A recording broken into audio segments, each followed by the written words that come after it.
Hey everyone, my name's Rain and I'm the founder and builder of Caskt. Now today I just want to give you a quick overview of how it works and how you can benefit from it.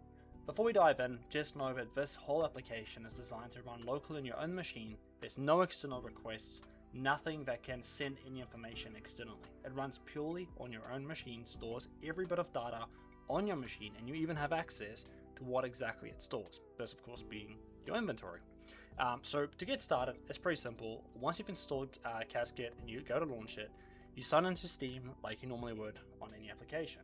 So in this case, your username might be something like new user and your password might be anything else like that. So just give me a second, I'll log in and I'll show you guys the next step. Once you've signed in, you'll go through SteamGuard to make sure that the sign in attempt is authenticated. You can use your app, just click approve or enter the code, whichever works better for you, and it will connect to the game connection for Steam, and there you go. So as you can see, it will load up your entire Counter-Strike inventory, everything categorized with lots and lots of filters. You can filter by weapon, by wear type, status, as in is it tradable, has it been listed on CSFloat, and of course other stuff as well, collections, tournaments, and by player. This is especially true for sticker collections. What makes it really cool though is you don't have to just view your inventory like you would normally do on Counter-Strike itself. I can actively go through all of my storage units and I can look at what's inside them without having to wait for anything to open or anything to load. I can also go all items and I can look at every single item that is in my inventory at the same time. What makes this even better though is I can actually index and find something that's in a storage unit. For instance, I might be able to go like Amber Fade, right? To look at this revolver, and this revolver is not in my inventory. It's actually found under my general skins container. It allows me to then simply go ahead and withdraw it, list it, or move it straight into another storage unit without having to actually go withdraw it and then deposit it again, which if you guys have ever done that on the game, it's awful. Like, it's so slow. It also clogs up your game completely. So already we have that efficiency there. So if I go ahead, I'm just going to go ahead and get rid of this, clear that, whoops. And then, yeah, actually let's inspect an item, right? So you've got a whole bunch of information here. You've got your float, your pattern. You can look at the CSFloat market, the lowest listed, and then around a similar float to your own. You can actually list it directly on CSFloat from here as well with a public note if you wish to add it. And yeah, you can just see which attachment or accessories have been attached on that skin. For instance, we can have a look at some charms as well. You can see here that my Electrum has a deadweight charm and my Searing Rage has a little cackle charm as well. So just heaps of different things that you can use to index and search for different skins. Outside of that, of course, we can have an overview of our storage. So you can see all of your storage containers or all of your storage units that you would normally see in Steam. It tells you exactly how full they are, of course, and then the value based on whichever currency that you prefer. There's tons of currencies here to go through. Next, we got the schedules, which is probably one of the strongest points of Caskt, is pure automation, which allows you to have two different schedules. Moving items, this is especially true for moving items that are trade locked into different storage units as soon as they come out of trade lock or they are tradable, and of course listing schedules. So let's say for instance you want to automatically list stuff on CSFloat, maybe at some point in time, maybe after they do become tradable. This is exactly what you would use to do that. So for instance, if we go into a new schedule to move an item, I can do it as items unlock, on repeat, once at a time, or only when I run this specific schedule. I can also then say what I do, or what I want to move based on these filters. Like for instance, do I want to move anything that contains, the say Antwerp 2022 sticker collection from that major, sorry. Same thing here as well. So, per team, max flow. There's so much combination that you can add, and you can add multiple rules as well. And of course, let's say for instance I do Glock, for instance. I can actually have a look and do a preview on what exactly it's going to move. So let's just do, I don't know, Glock schedule. I'm going to say I want to move this to a specific unit. I want to go to general skins. Now I'm going to go preview, and we can see that based on this filter, 12 items were found. 1 is still protected and 72 are already there. So I can go in here and it will tell me exactly which of my Glocks will be moving once this schedule runs, which is kind of cool.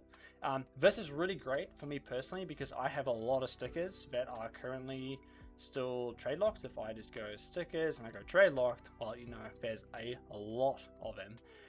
And to click on these individually, especially on Steam, is an absolute nightmare, and that is not preferred. So what we can do instead is we can then, create a schedule to automatically move these items as they unlock, like as in become tradable, to a specific unit. So for instance, just where's my team stickers? Yeah, team stickers, which automates that completely for me in the background while I'm busy on my computer or playing games or whatever. So that's the first benefit. The second benefit, of course, is if you don't want to do that, you can, of course, bulk select. So by using shift, for instance, I can bulk select as many as I want without having to click individually, and I can then move them. And I can say, hey, where do I want to move them? Not that case. General skins. If I go move, it's going to create a, obviously I can't do it now because it's trade protected, but it will create a job, which is fantastic because you'll see there's no jobs yet. But if I then, let's just clear all, let's just do any status is fine. Let's say we want to move that one, the bolt energy and my 2 Lucas items here, and we'll move it, not 2 kilowatts, sorry, 2 general stickers. It's going to create a job for me, and this job runs in the background. It's synchronous. You'll see that it's just running over here.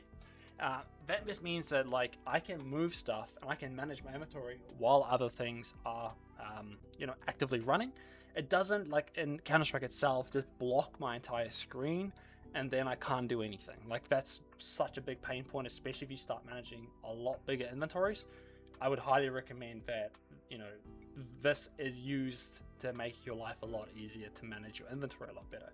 Now, in the same way that we can move items, I also integrated CSFloat, which means you can actively list items on CSFloat on your account. You can see here that as an example, I've completely overpriced this AK just to make sure it doesn't get picked up. But you can see the market again, the lowest listed around my float, but I listed it for like a ridiculous amount just as a test. And if we go to CSFloat, it will of course be on my account. I can have a look at it. I can add a note and I can remove it as well.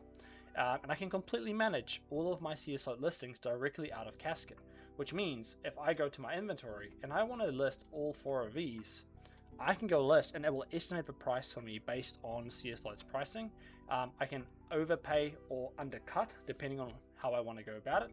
And I can then list them on CSFloat. Now I won't do this because I do not want to cause any issues for myself, but it will create a background task or a job here, which will then list your items for you, and you can then choose to either delist them or let them run until someone provides you with an offer. So we're just automating that pain point again, where instead of having to click or create multiple singular listings, you can bulk list to CSFloat if you really wanted to.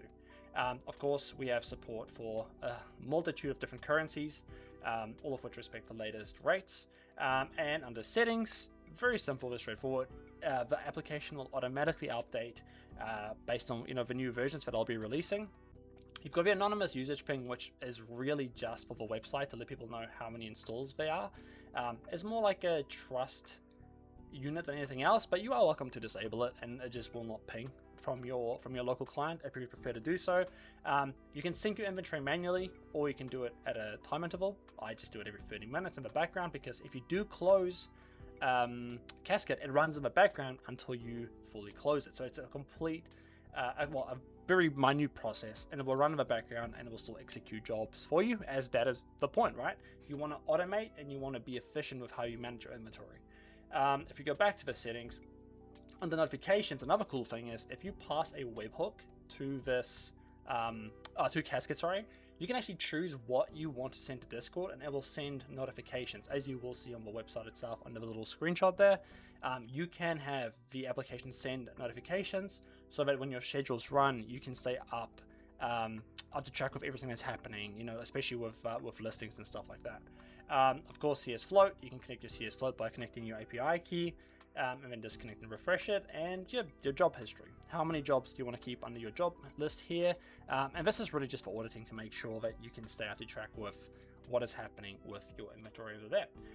There's a full guide explaining everything, how it works, how to operate the application.